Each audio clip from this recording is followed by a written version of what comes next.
Hey everyone, and welcome back to my channel, What the Beck. Today we're going to be making some stitch markers for knitting, but you can also modify these to be for crochet. But yeah, I'm basically just showing you that I went a little bit nuts and made a ton of these, and I want to show you how easy it is to do because we need stitch markers all the time with knitting, with crochet, just so we don't go cuckoo bananas and lose our place. So I'm going to show you how easy it is to make these super cute and personalizable stitch markers. So to start, for some materials, you will need some jump rings. I have two sizes here. You may only need one depending on what type of needles you tend to use. Some charms or buttons. And the thing I want to point out here is that if you're going to use a button, it'll be easiest to use one with a shank back like this, where the loop pops up instead of just having holes on the front. I'm sure you could finagle the other kind to work, but I don't want to deal with that, so I'm not going to tell you to deal with it. And then you'll need two pairs of pliers. I have a few different kinds here because I don't remember which ones I used last time, and I think this one was too slippery for me, but you know, if you have two pairs of pliers, then you'll be good. I just can't remember which one I used. So first of all, you're going to pick what you want to make into a stitch marker.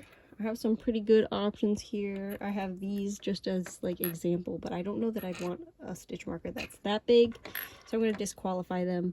We have a red star, a snowflake, and a whisk, and I think I'm going to go with the whisk because my sibling is going to be going to France soon to do a baking pastry internship thing, so let's make one of these.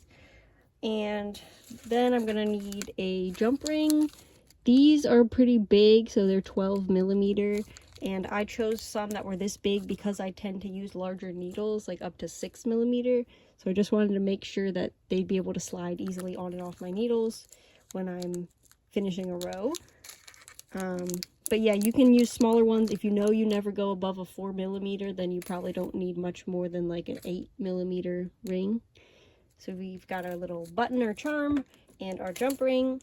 And then this is optional, but I'm going to show you how to do it just in case you wanted to.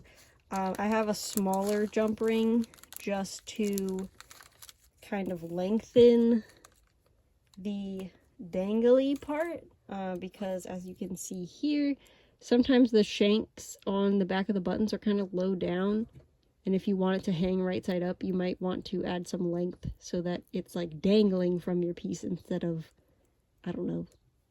This is a little bit awkward on the needles. I don't mind it, but if you do, then I want to show you this method. Okay, so we've got our jump rings, we've got our button. Now we're going to have our pliers. I think this is the one I used. I like the flat part, but you don't want them to be too wide at the tip. Like these. Oh, this is a pretty good example. Yeah, that's a bit too wide for what we're doing. So anyway, we're gonna take our little jump ring if we're using it, or the big jump ring if we're not using it. We're gonna open it up, and we're just gonna find that little opening there. We're gonna open it to the side like that. You don't want to pull it open this way because that's gonna be really hard to put back together later. If you're using a large jump ring to start with, you'll put your charm on and then be done with it. But since I'm putting one on as like a lengthener, I'm going to put my bigger jump ring that actually goes on my needle onto that smaller one as well. And then you just take your pliers and close it back up. And you want to try to make sure it's as closed and tight as possible because you're going to be working with fibers, and those things like to get into those little nooks and crannies there. But you can see it kind of makes it a bit more dangly. It's not so stuck up against where your needle is going to be. And now you have a cute little whisk stitch marker. And I'm going to show one more just to really clearly illustrate what I was saying before with the big jump rings. We've got our big jump ring. We're going to open it up by finding that little notch, holding it, and then opening it to the side. And then let's go with the snowflake this time. Oop, put that on there, and then close it up. I might have to overcorrect a little bit sometimes. Make sure it's closed. And bam! Now, go get addicted to making stitch markers like I did. This is not all of them. There's a whole, you know, all of these. Yeah, I took several packs of charms and turned them into stitch markers. But now you'll be part of the club. You can make some and show me what you make and use them in your knitting projects. Now, if you want to use these for crochet, I would suggest getting some big lobster claw clasps, and those are basically these things. See how they look like a little lobster claw?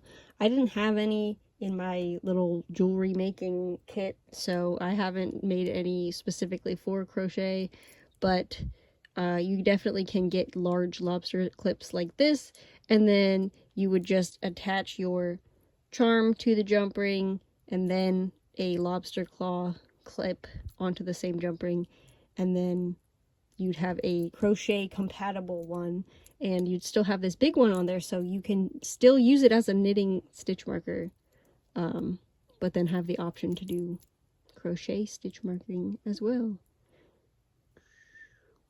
Anyways, thanks for watching, and I'll see you in my next video. Bye!